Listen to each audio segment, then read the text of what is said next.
The streets of Cairo, Amman, and Riyadh are burning with rage against Israel. But the palaces are making secret deals with Israel.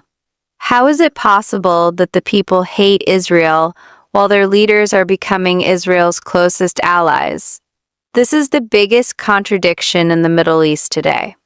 And the answer will change how you see the entire region. Let me explain. The Arab shift. Why Arab nations are standing with Israel. From confrontation to alliance, the story of the Middle East's biggest change. Part 1. Introduction. A new Middle East. For decades, the Middle East was defined by a single, simple conflict, the Arab world against Israel. Wars were fought. Boycotts were enforced. The Palestinian cause was the one issue that united every Arab nation, from Morocco to the Gulf. If you had told a political analyst in 1973 that by 2026, the United Arab Emirates, Bahrain, and Morocco would be hosting Israeli embassies, they would have called you insane. Yet here we are. Today, the geopolitical landscape looks radically different. While Iran and its allies still chant for Israel's destruction, the wealthy Arab nations of the Gulf and North Africa have quietly moved to Israel's side. Why did this happen? How did the Zionist enemy become a strategic partner? The answer is not one single event. It is a fundamental shift in the region's priorities. This is the story of how shared enemies, economic needs, and the collapse of old ideologies led the Arab world to stand with Israel. Part 2. The Old Way Pan-Arabism, 1948 to 1979. To understand why things changed, we first need to understand the old system. Pan-Arabism. After Israel was created in 1948, Arab nations, Egypt, Jordan, Syria, and Iraq, launched a war to destroy it. They lost. That defeat was a deep humiliation. It gave rise to leaders like Gamal Abdel Nasser of Egypt, who preached Arab unity. Nasser argued that the Arab world must unite to fight Western influence and the State of Israel. For decades, Arab leaders used the Palestinian cause as a tool of power. To be a leader of the Arab world, you had to be the strongest defender of Jerusalem. The 1967 Six-Day War deepened this hatred. Israel captured the West Bank, Gaza, and East Jerusalem. The 1973 Yom Kippur War, though a military surprise, ended with Israel still standing. But a crack appeared in 1979. Egypt, under Anwar Sadat, signed the Camp David Accords with Israel. Sadat realized that after decades of war, Egypt was bankrupt. The only way to get back the Sinai Peninsula was through diplomacy. The reaction was harsh. Egypt was expelled from the Arab League. Sadat was later assassinated. The lesson was clear. Making peace with Israel was political suicide. Part 3. A new enemy, Iran changes everything, 1979-2000s. The same year, 1979, brought the Iranian Revolution. Suddenly, the Arab world faced a new enemy that was not Israel. It was Shia Islamism, led by Iran. Iran declared its goal to spread its revolution across the region. This directly threatened the Sunni monarchies of the Gulf. For the next 2 decades, the Arab world was split. There were the confrontation states, Syria and Iraq, that fought Israel directly, and there were the Gulf states, Saudi Arabia, UAE, Kuwait, that focused on stability and oil wealth. In the 1990s, the Oslo Accords offered hope for peace between Israel and the Palestinians. But that hope collapsed with the Second Intifada in 2000. Arab leaders began to see the Palestinian factions, especially Hamas, as unstable forces that caused more problems than they solved. By the mid-2000s, the priorities of the Arab world had shifted. The U.S. invasion of Iraq in 2003 removed Saddam Hussein, who had been a strong counterbalance to Iran. With him gone, Iran's influence grew. For the Gulf states, the main threat was no longer Israel. It was Iran. Part 4. The Pivot: How Iran United Arabs and Israel, 2010 to 2019. The Arab Spring of 2011 was a wake-up call. As revolutions spread across Egypt and Tunisia, the Gulf monarchies saw chaos. They also saw Iran taking advantage of the chaos. Iran supported Bashar al-Assad in Syria, the Houthis in Yemen, and Hezbollah in Lebanon. A quiet alliance began to form in the shadows. The old Arab-Israeli conflict was slowly being separated from the larger regional struggle. The Palestinian issue was being set aside. By the time the Trump administration came to power, the conditions were right for a major shift. The administration's strong opposition to Iran, combined with the economic vision of the Abraham Accords, gave the Gulf states a deal they could not refuse. The Abraham Accords, signed in 2020, were not about peace for the sake of peace. They were a security deal. For the UAE and Bahrain, normalizing relations with Israel offered three things: intelligence sharing, access to Israel's military technology to counter Iran, economic growth. Israel's high-tech economy helped the Gulf states prepare for a future beyond oil. Stronger U.S. ties, normalization solidified their status as key American allies. The Gulf states realized they could not defeat Iran alone. Israel became the ideal partner. Part 5. The October 7th Attack, a Test of the Alliance, 2003. Hamas launched a devastating attack on Israel. The goal of Hamas and its Iranian backers was clear: destroy the new alliance. They hoped that by provoking a brutal Israeli response, the Arab public would rise up and force their leaders to abandon normalization. For a moment, it looked like it might work. Images of destruction in Gaza sparked massive protests across the region. In Jordan, Egypt, and Morocco, Arab governments faced intense public pressure.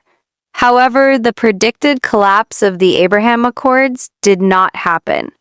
Why? Because normalization had become a core state interest. It was no longer just a diplomatic experiment. It was a strategic necessity. Furthermore, the authoritarian regimes in the region had the tools to control public opinion. While people were angry, the regimes did not break ties with Israel. In Jordan, the government cracked down on the Muslim Brotherhood to control protests. In Morocco, protests continued, but the government did not cut diplomatic ties. The dog that did not bark was not public opinion. It was the absence of regime change. The leaders stayed in power, and the alliances stayed intact. Part C. A new competition. The Gulf states play the long game. 22,225. While the Gaza war tested these alliances, a deeper, more competitive dynamic emerged by 2025. Analysts began calling the Abraham Accords a strategic honey trap. The idea is this: the Gulf states are using normalization not just for security, but to compete with and potentially surpass Israel. Israel's economy has long been built on being the startup nation. But now, the UAE and Saudi Arabia are pouring hundreds of billions of dollars into artificial intelligence, space technology, and advanced industries, sectors where Israel once had a monopoly. By opening their doors to Israeli experts and global tech companies, the Gulf states aim to create their own competing innovation hubs. If they succeed in offering technological alternatives that rival or surpass Israel, Israel's tech-driven economy could suffer. Moreover, the Gulf states are playing a multipolar game. They are building ties with China and Russia, positioning themselves as the diplomatic center of the Middle East. They use the Palestinian issue to gain moral credibility in the global South, all while quietly cooperating with Israel on security matters. Part 7, The Iran War, the Moment of Unity, 2026. The theory of a shared threat has become a violent reality. In early 2006, the conflict with Iran escalated dramatically. Iran launched a massive barrage of missiles and drones, over 3,000 projectiles, targeting not just Israel, but every member of the Gulf Cooperation Council. Dubai International Airport, Saudi Aramco facilities, Kuwait's airport, and Qatar's gas fields were all struck. This was a turning point. For years, the Gulf states had tried to manage or appease Iran. The 2026 attacks proved that was no longer possible. The attack unified the Arabs and Israel in a way that no peace treaty ever could. For the first time, Gulf states coordinated their missile defense with Israel and the United States. The Crown Prince of Saudi Arabia called the attacks cowardly and offered to use all Saudi capabilities to defend his neighbors, including, by extension, Israel. The shared experience of being bombed by Iran has made a formal defense alliance, one that includes Israel, not just acceptable, but necessary. As of March 20, 2006, Saudi normalization with Israel is no longer a question of if, but when. The palace, an unresolved tension. However, it would be a mistake to think the Arab public has accepted this new reality. Data from the Arab Barometer shows a stark divide. While leaders align with Israel, the populations remain deeply hostile. In a 2024 survey, 87% of Arabs oppose the recognition of Israel. In Kuwait, support for normalization is in the single digits. In Saudi Arabia, 96% favored ending Arab ties with Israel during the Gaza war. This creates a strategic dilemma for Gulf rulers. They view Israel as a necessary shield against Iran, but they are imposing a policy on a populace that largely views Israel as an enemy. The regime's response has been to crack down on dissent, jailing protesters in Morocco and disbanding opposition groups in Jordan to ensure the strategic alliance remains intact. Part 9. Conclusion: a conditional peace. So, why are Arab nations standing with Israel? The answer is realpolitik. Politics based on practical interests, not ideology. The old dream of a united Arab world is dead. It has been replaced by the struggle for survival against Iran and the need to build economies that do not rely only on oil. For the Arab states, standing with Israel is a strategic choice. It is a shield against missiles, a gateway to technology, and a guarantee of American protection. The Palestinian cause, once the central issue, has been pushed aside, a burden that Arab states are no longer willing to let control their futures. But this new alliance is fragile. It exists at the top level of government, not among the people. The conflict in Gaza and the West Bank remains a deep wound that could erupt again at any moment. Moreover, the Gulf states are not simply becoming Israel's allies. They are playing a longer game.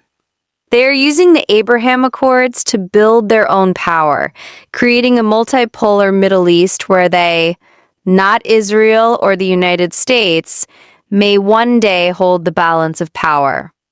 The new Middle East is not a place of universal peace. It is a place of shifting alliances, cold calculations, and the understanding that enemies today might be partners tomorrow, but only as long as the threats remain the same. The question for the next decade is whether the Arab public will eventually accept this new reality, or whether the gap between the palace and the street will grow so wide that it swallows this fragile peace. Here's the reality. The Middle East we grew up watching on the news doesn't exist anymore. The old wars are being replaced by new alliances, and the lines on the map are being redrawn right in front of us. But here's the question I want to leave you with. Is this new alliance real, or is it just temporary? Will the Arab street eventually force their leaders to change course again? Or is this the new normal for the next 50 years? I want to hear what you think. Drop a comment below. Do you think Saudi Arabia will officially join the Abraham Accords this year? Yes or no? Let's start a conversation. And if you made it this far, you're exactly the kind of viewer I make these videos for. So hit that subscribe button, not just because YouTube wants you to, but because you don't want to miss the next deep dive when this region shifts again. Thanks for watching. I'll see you in the next one.